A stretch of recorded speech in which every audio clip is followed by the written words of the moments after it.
Hey y'all, how you doing today?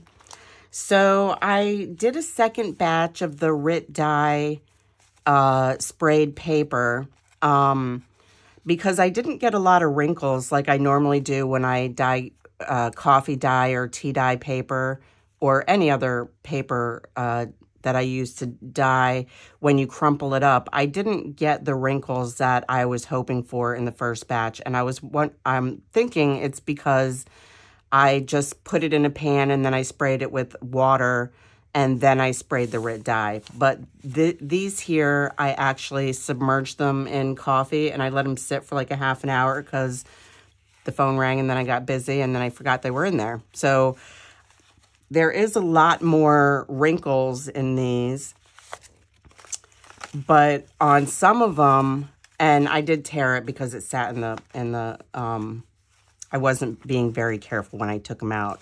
But some of these, the backs are actually more interesting. Not that the front is not pretty. Like this is gorgeous, right? There is a tear in there.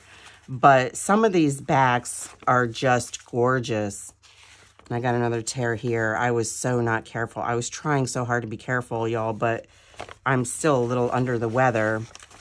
And so I'm not being careful, but look at that. I love that side.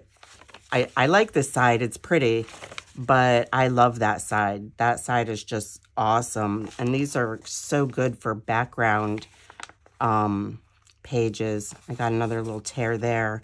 I tried very carefully not to tear them any more than they already were. But they were really soggy when I took them out of the one pan to put it in the other.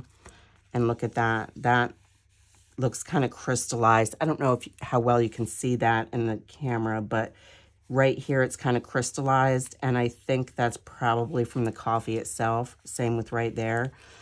But I think that these got a few more wrinkles on it. And the backs definitely got more color, I think.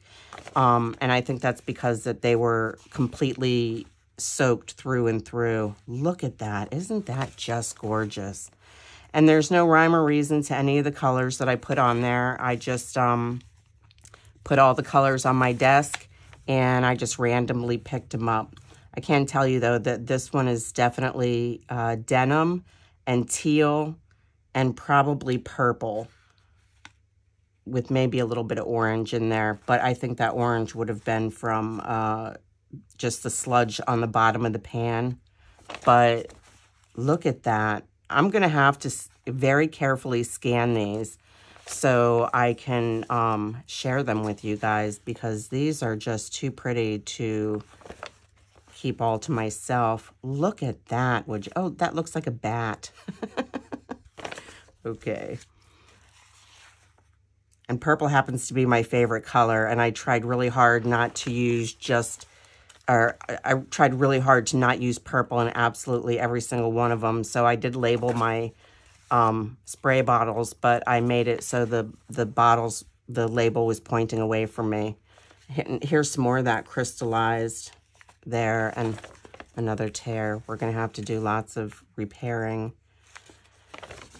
But aren't these pretty? Oh, and I follow DJ over at Hither and Yon Studios, and she does a free mini journal kit every month, and this month happens to be mermaids, and this would go really well with that journal. I did print out the kit, and I've cut out all the pieces. I just haven't had a chance to put it together yet.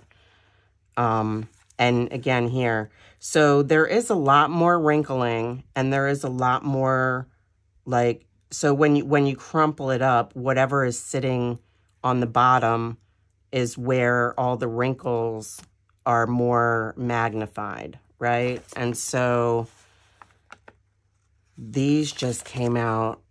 Oh, they're so yummy. I can't wait to use them.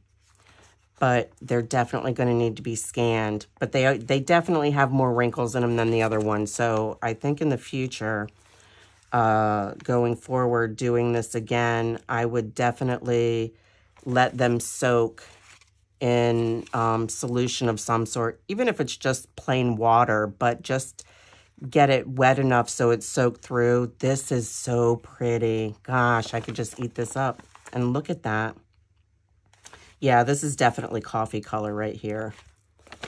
So if you didn't want coffee color, or actually I mixed tea and coffee together because I didn't have enough coffee. Look at that. That would go with that mermaid journal too. And a little crystallized, that's got to be coffee. And when I say coffee, I mean real coffee, not, you know, real coffee. I don't use instant coffee because I drink enough coffee that, look at this. This would go really good too with the mermaid journal. And once I get started on that, I'll do some videos on what I'm doing and put together. And look at this. This is, I think, pink, yellow, and orange. It wasn't one of the first ones I did though, so there is some purple on there. And look at that, would you? I keep interrupting myself, but these are just gorgeous. Gorgeous. See, lots of holes, lots of tearing. But look at how pretty this is. And the designs came out just so cool. Oh, look, a little fish. Could be a butterfly if I didn't tear it. Look at how pretty these are. And so if you're wondering, I just took the RIT die, and this would also go with the mermaid journal.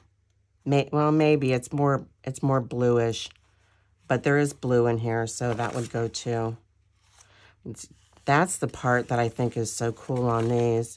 Okay, so this part here is, I was actually, the pan that I used to put them in to spray, when I went to clean up, I put some water in the bottom and I was going to dump it out, and I realized that why waste that color? And this is actually the sludge from the bottom, and they all came out more purpley pink than anything, even though I used all the colors, right? We had denim and teal and orange and wine and pink and yellow and purple. And I didn't count, but I think that's, so this is all the sludge part here. So I couldn't waste that. And I don't know what happened here, but if you look really, oh, you know what? I know what that is. So I put them on some parchment paper, and it took 2 days for them to dry, and they weren't completely dry, but these wrinkles, and I don't even know if you can see it in there, but there's like creases in there that look kind of like wood, and that's because it was sitting on the parchment paper. And I think this one was actually on top because of the color itself. So yeah, don't ever throw away the sludge on the bottom. Just add water and dunk some pages in there, and you'll get something really beautiful out of it. But as far as the RIT dye goes, what I was saying was all I did was I shook up the bottle, and then I transferred it into a little bottle, right? So here's my teal. So I just shook up the real bottle, transferred it in here. This is pure dye. I did not put water in it. So I do have enough bottles that I could probably add more to another bottle and then add 50-50 water and dye and see if that will give me a different color. Because this is super concentrated. So I don't know, maybe that's a project for the future, but I have a lot going on right now. I actually need to do another video of what I'm doing in November. So I hope you enjoyed this little flip through here. These papers are gorgeous. I'll scan them as soon as I can so I can share them with you. And they'll be put on my Ko-fi page. And what else? Yeah, I guess that's it. So stay tuned for the video on November and what's happening there. And happy crafting.